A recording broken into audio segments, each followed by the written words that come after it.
بەڵێ بەڕاستی ئەو قەیرانە تاسیری زۆر کردیتە سەر بازاڕەکان بەهۆی دراوی دۆلارەوە دۆلار کە بەرز بوویتەوە ئێمەش ناچارین کە وەچی دوکاندار ئەشیاکان گرانکەین ئەو قەیرانی دارایی موچەش زۆر تاسیری هەیە لەسەر خەڵک لەسەر میلەت کە ئێستاکانە هەموو جیفانەکان خاڵینە بازاڕەکان چۆلە بەهۆی ئەو قەیرانەوە کە ڕووی لە هەرێمی کوردستان کردووە بەڕاستی ئێمەش ناچارین کە وەکو دوکاندار ئەشیاکان گرانکەین کە بەهۆی ئەو موچەوە کە دواخراوە بەڕاستی خەڵکیش زۆر بێدەرامەت بووە خەڵک زۆر بێزار بووە بەڕاستی ینی چۆن بڵێ وەزعی میلەت زۆر خراپە بەخوا تاکە چارەسەر ئەوەیە کە دەبێ میلەت بەعام هەستێ بە زەبری چەک بڕوخێ ئەو حکومەتە دەنا حکومەتمان بەڕاستی لەوە خراپترمان لێ دەکەن ڕێگای مەدەنیەوە هیچ جۆرە چارەسەرێکت بۆ ناڕەخسێ ئەوە دەبینی کە لە قەزا و شارەکان چەندەها شەیدماندا کەس هیچ دەسەڵاتێک هیچ سەرمایه‌دارێک نایەتە جواب کە ئایا وەزعی میلەتی کوردستان بەوە پلانی هەر نییە ئێستا نازانم باسی پلانی حکومەت چ بکەم لەبۆ هیچ پلانێکی نییە باسی بکەم پلانەکانی هیچ شایستەی باستکردن نییە هیچ شایستەی نییە هیچ چێکی نییە ئەوە پلانەکانی حکومەتە تەماشای دوکانەکان کە ئەو دوکانانە هەموو چۆر بوو لە بێ بازاڕی تەماشای کە ئەوە یەک ئەوە دوو ئەوە سێ ئەوە پلانی حکومەتە حکومەت ئەوەی دەوێ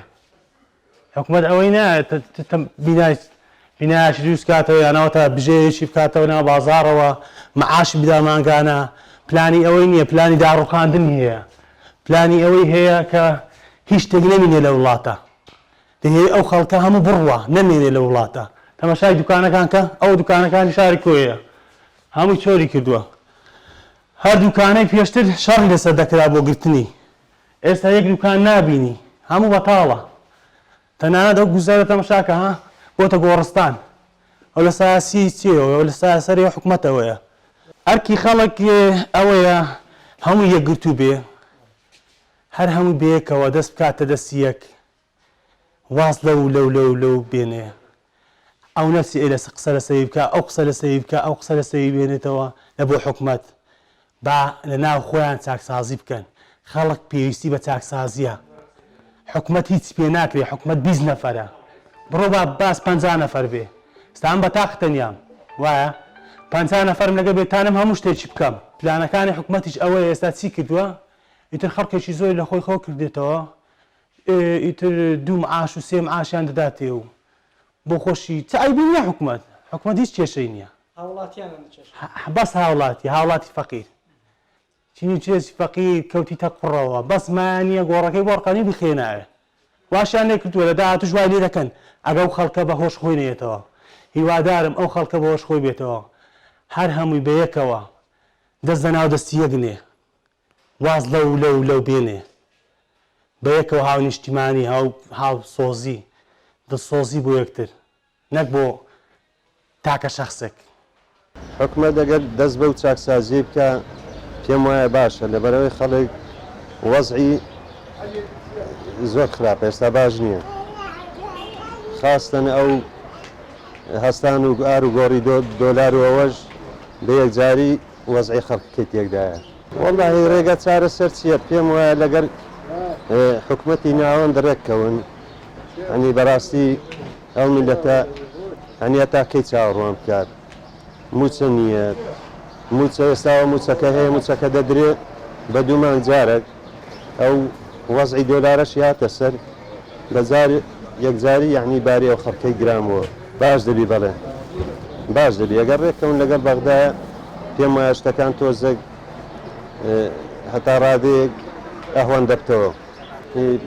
ناو ماڵی کوردی یەکنین ئەوەیە مەوزوعەکە دەنا هەموو وەکو برا دەست بخەنە ناو دەستی یەک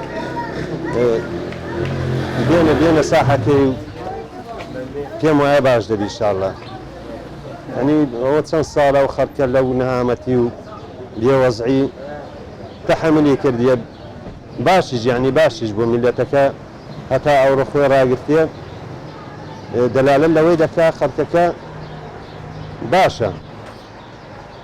ئەگەر نا ئەوە وەزع نییە فەرمەوە بازاڕیان چ لێ کردیە یعنی بۆ نمونە ستومەچی بازار لەوەتی دۆلار ئەوا دیاتوە هەموو شتەکان گران بووە یەکجاری بۆتە قورسی لە بۆ میلەت والله بەعام تەسیل ئەم خەڵک کردووە لە دوکاندار و لە خەڵکی هاوڵاتی و لە خەڵکی کاس بوو خەڵکی فەقیر و موچەخۆر و لەبە ئەوەی سعی دۆلار بەرز بۆتەوە موسەکەی موسەکە نییە خەڵکەیە بە دوو مانگ موسێکی وەردە موسەکە 120 لێ دەڕاوە لە دۆلار 125 لێ دڕاوە حکوومەتیش کە موچە نەداوە خەڵکیش پارەی پێ نەبێت کاسپیچی بازارێکی بازار نابێت تەخی ڕێکەوتن لەگە بەغدا شتێکی باشە بەس کاکە ئەوانە کار ڕێ دەکەون ئەوانە نیاز ڕێکەوتنیان نییە ئەوانە مەسلحەت و بەرژەندی خوانەوە دەکە ڕێ نەکەون حتمما بەناخۆ بەتاکید ڕێکەوتن لەگە بەغدا کارشی باشە بازار دەبژێتەوە ئیش دەبێتەوە جوای لە خەڵکی من و تو فەقیر وێچکە نییە خەڵک پارەی پێ ئیشی نییە کاسبی نییە ئەوان باغەڵی خۆیان تێرە کابرای مەسوول و کابرای بەرپرسی وڵاتە باغەڵیان گەرمە بە سیارەی جوان بە وەنەوشەی دێ ڕۆژانە دەفتەرشی دەست دەکەی لە مەرزەکان لەوانە لە نەوە دزین بە تەنکەر بە بۆڕی هەمووی ئیسفادەی بۆ مەنیە تەنیا بە بەرپرسانی ئەو وڵاتەیە کە ئیسفادە دەکەن و ئێستا من کاسبکارم لەو دوکانە مەقسەد پێشی مانگە بەیانی حتا ئێواری 200,000 دەکرد ئێستا بەیانی حتا ئێستا 11,000 فرۆشتووە دۆلاریش هۆکارەکەی دۆلارە دۆلار 25,000 زیادی کردەوە ڕقەی هەر گەڵایەک 25,000 زیاد بووە ئەوە هەموو دەبیتە کێشە و ئاژا و دروست دەبێت ناو بازار مەقسەد پارەکەم بود دەبیتەوە خەڵکیش پارەی نییە و لەخوا بە زیادی معاشەکەش هەندە نییە یعنی 3 مانگجارەکە تو معاشەکەت هەیە حسابی هەیە ئەگەر معاش نەبی خەڵکیش نایەتە بازار برێکم لە لایەکش کرێ خانی ئەگەر کرێتی بێ ئەوە فەوتای ئەمە یەک بە خۆم کرێتیشم بەخوا گەر سەر ماگان دوو ڕۆ 3 ڕۆژ تێپەڕی دەبی پارەی بدەم ئەگەر قەرزی بکەیت دەبی پارەی بدەیت